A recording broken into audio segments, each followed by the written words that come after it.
first chapter of physics, which is motion. It is the first chapter of CBSE board and second chapter of ICSE board. So in this first extract we will only learn about that what are the quantities, means we only learn about the theory, not the numerical part. Okay, so what are scalar and vector quantities. उससे मतलब scalar और vector quantities जानने से पहले हम लोग जान लेते हैं कि फिजिकल क्वांटिटीज़ क्या होती हैं. The quantities which can be measured are called physical quantities. मतलब वो क्वांटिटी जो हम लोग जिसे हम लोग मेज़र कर सकते हैं वो होती है हमारी फिजिकल क्वांटिटी. जो फिजिकल क्वांटिटी होती है वो दो पार्ट में डिवाइड होती है, दो कैटेगरीज में डिवाइड होती है. वो पहली होती है स्केलर क्वांटिटी और दूसरी होती है वेक्टर क्वांटिटी. स्केलर क्वांटिटी क्या होती है? These are the physical quantities which are measured only by their magnitude. Means these are the quantities which are only expressed only by their magnitude. वो केवल अपने मैग्नीट्यूड के द्वारा ही समझी जा सकती हैं. जैसे कि if we say the mass of a body is 5.0 kg, it has a complete meaning that we are completely expressing the mass of the body. Like this, 5.0 kg has a complete meaning that the weight of the body is 5.0 kg.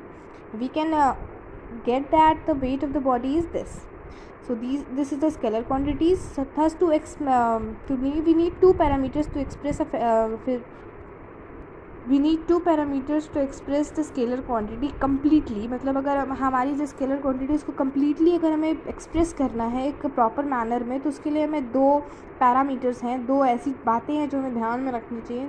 पहली है the unit in which the quantity is being measured and the numerical value of the measured quantity. Means हमें पहले क्या ध्यान देना है इसके unit पे. यूनिट क्या यूज़ कर रहे हैं हम लोग. जैसे मास के लिए हमें केजी यूज़ करना है, टेम्परेचर के लिए हम लोग सेल्सियस या फिर केल्विन यूज़ करेंगे. और दूसरी की न्यूमेरिकल वैल्यू जिसमें हम लोग मेज़र कर रहे हैं लाइक कि 5.0 एक प्रॉपर न्यूमेरिकल वैल्यू होनी चाहिए. मतलब उस चीज़ को वो चीज़ हमें समझ में आनी चाहिए. Remember that if the scalar quantity is a pure number like pi, E square, etcetera, it will have no units. Like if the physical quantity, if the scalar quantity is pi or e square, it do not have any unit. For example the example of scalar quantities are mass, length, time, distance, density, volume, speed, temperature, potential, gravity, work, energy, power, and so on. Scalar quantities can be subtracted, multiplied, and divided by the simple arithmetic methods. Scalar quantities is symbolical written by its English letter. For example, mass is expressed by the letter m, time by t, and speed by v. So जो scalar quantities होती हैं वो उसको हम लोग subtract कर सकते हैं, मल्टीप्लाई कर सकते हैं, डिवाइड कर सकते हैं by a simple arithmetical methods. Like a simple mathematical method से हम लोग उसे मल्टीप्लाई, डिवाइड और सब्ट्रैक्ट कर सकते हैं. और जो स्केलर क्वांटिटीज़ होती हैं वो अपने सिम्बॉलिक यानी अपने सिंबल से रिप्रेजेंट की जाती हैं, इंग्लिश लेटर के सिंबल से. Like for mass we use m, for time we use t, and for speed we use v.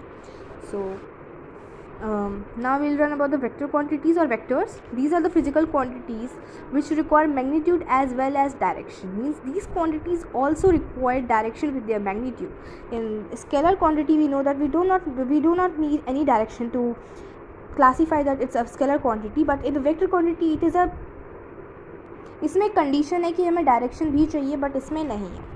सो एक बार फिर हम लोग इसकी डेफिनेशन देख लेते हैं. These are the physical quantities which require magnitude as well as direction to express them only their meaning is complete. For example, if we say displace a particle from a point of 5 meter, the first question that will arise will be in which direction.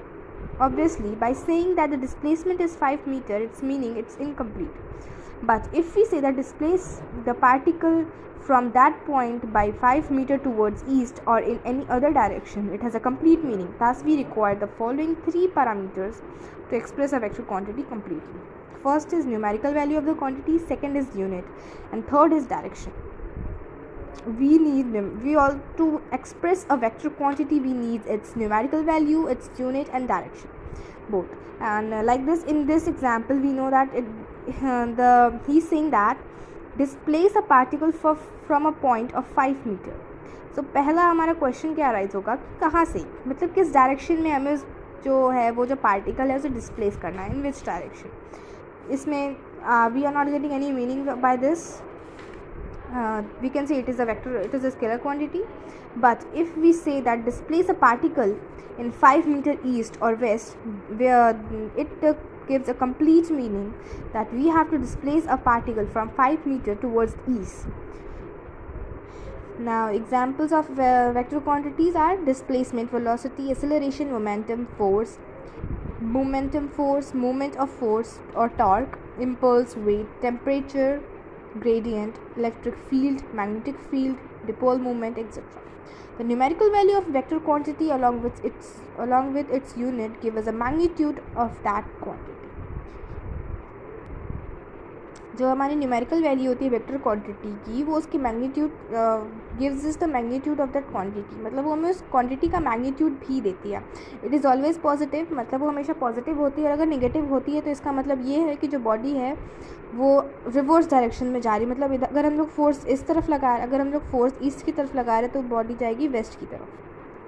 Vector quantity follow different algebra for their addition, subtraction and multiplication. A vector quantity is generally written by its English letter bearing an arrow on it or by its English letter bold. For example, velocity as v arrow or v, acceleration by a arrow or a, force by f arrow or f. Okay, so next is rest and motion. When the body is in rest and when the body is in motion. So अगर हमें पहचानना है कि body rest में है या motion में है, तो सिंपल चीज़ ये है कि मोशन की पहले अगर मोशन की डेफिनेशन जान लगे तो हमें पता चल जाएगा कि बॉडी रेस्ट में है या फिर मोशन में है. तो मोशन की डेफिनेशन क्या है? A body is said to be in motion or a body is said to be moving when it moves from its extreme mean position towards extreme position. मतलब अगर बॉडी हमारी एक पॉइंट पे है और वहाँ से वो मूव कर रही है, वो अपने दूसरे पोजीशन में जा रही, like pendulum we can say that. उसमें होता है ना mean position and extreme position. उसी हिसाब से अगर देखा जाए, अगर कोई बॉडी है वो रेस्ट पे है, अगर कोई बॉडी है ये जैसे ये बॉडी है यहाँ, ये रेस्ट पे है, it's not moving so it's in rest. But अगर ये यहाँ से इस पोजीशन पे आ जाती है, अगर ये पोजीशन ए से पोजीशन बी पे आती है तो बॉडी क्या कर रही है? मूव कर रही है. बॉडी किस में है? बॉडी मोशन में है. ओके, सो अगर अब हम रेस्ट की डेफिनेशन देख लेते हैं. Body is said to be in rest if it does not change its position with respect to the immediate surrounding. अगर अब हम इसी डेफिनेशन से मोशन की एक और डेफिनेशन निकाल सकते हैं, जैसे कि अब इसमें लिखा है body is said to be in rest. तो अगर हम लोग यहाँ डालेगा body is said to be in motion if it change its position with respect to its immediate surrounding, while a body is said to be in motion if it changes its position with respect to its immediate surrounding. Like हमें यहाँ पे definition motion की भी मिली है, यहाँ rest की भी मिली है. अब आते हैं motion in one dimensional motion. when a body moves along a straight path, its motion is said to be in one dimension. On one dimension we can say in a straight path, in a straight line. It is called motion in a straight line or a rectilinear motion. Like अगर exam में हमारा question बनेगा तो हमें ये भी दे सकता है कि motion, defined motion in straight line और रेक्टिलिनियर मोशन. अब नेक्स्ट देखते हैं, फॉर एग्जांपल देख लेते हैं इसका. The motion of a train और on a straight track, it's a one dimensional motion. A stone falling down vertically. अगर एक स्टोन को हम लोग फेंकेंगे ऊपर से तो वो नीचे हॉरिजॉन्टली आएगा, आई मीन वर्टिकली आएगा.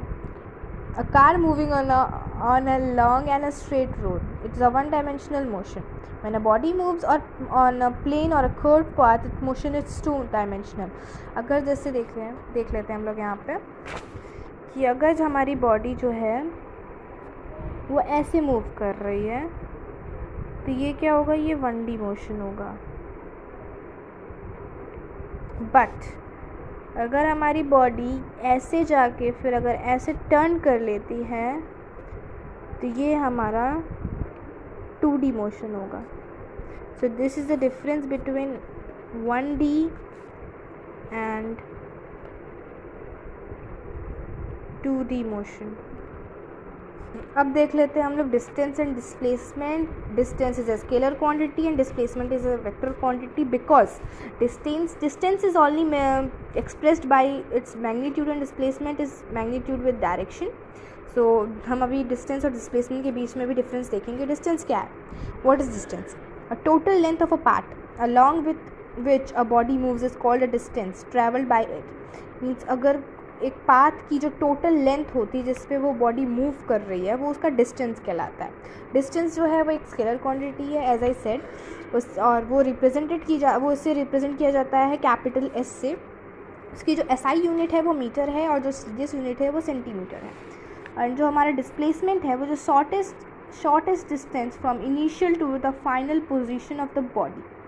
It's along with its magnitude, displacement and its direction is from the initial position to the final position. मतलब जो shortest distance होता है, like बॉडी एक स्ट्रेट लाइन में ट्रेवल कर रही है, जो कि अब जैसे कि ये बॉडी x है, इसे जाना है यहाँ पे एंड ये जो है इसका डिस्टेंस. इसका जो लॉन्गेस्ट डिस्टेंस है वो ये है. एंड जो इधर अगर हम लोग चाहें तो इसको ऐसे स्ट्रेट लाइन में अगर ये जाता तो ये जल्दी पहुँच जाता. तो ये क्या है? ये इसका डिस्प्लेसमेंट है और ये डिस्टेंस. डिस्प्लेसमेंट जो है एक वेक्टर क्वांटिटी होती है. इसकी एसआई यूनिट भी मीटर होती है और सीजीएस यूनिट भी सेंटीमीटर होती है. तो जो डिस्प्लेसमेंट है वो एस के ऊपर एरो लगा रहता है. उसका सिंबल ये है. Representation of symbol of displacement. The displacement being a vector is presented by a straight line with an arrow. Using a convenient scale, the tip of an arrow on the straight line represents direction of the displacement, while the length of the straight line on proper scale represents its magnitude. Okay, so अब हम देख लेते हैं यहाँ पे इसकी distinguish between distance and displacement. तो distance होता है it is the length of the path traversed by the object in a certain time, and it is a distance traveled by an object in a specific direction in a certain time. It is the shortest distance between the final and the initial position. It is a scalar quantity and it has only the magnitude. It is in vector quantity. It has magnitude with the direction. It depends on the path followed by the object. It does not depend upon the path followed by the object. It is always positive. It can be positive or negative depending upon its direction. It can be more than or equal to the magnitude of the displacement. The magnitude can be less or equal than the distance, but it can't be greater than the distance. It may not be zero even if the displacement is zero, but it cannot be zero if the displacement is not zero. If it is zero, if distance is zero, but it can be zero even if distance is not zero. मतलब ये अगर ये zero हो सकता है अगर distance zero नहीं है तो. Thank you for watching my video and please like, subscribe and share our channel and comment also.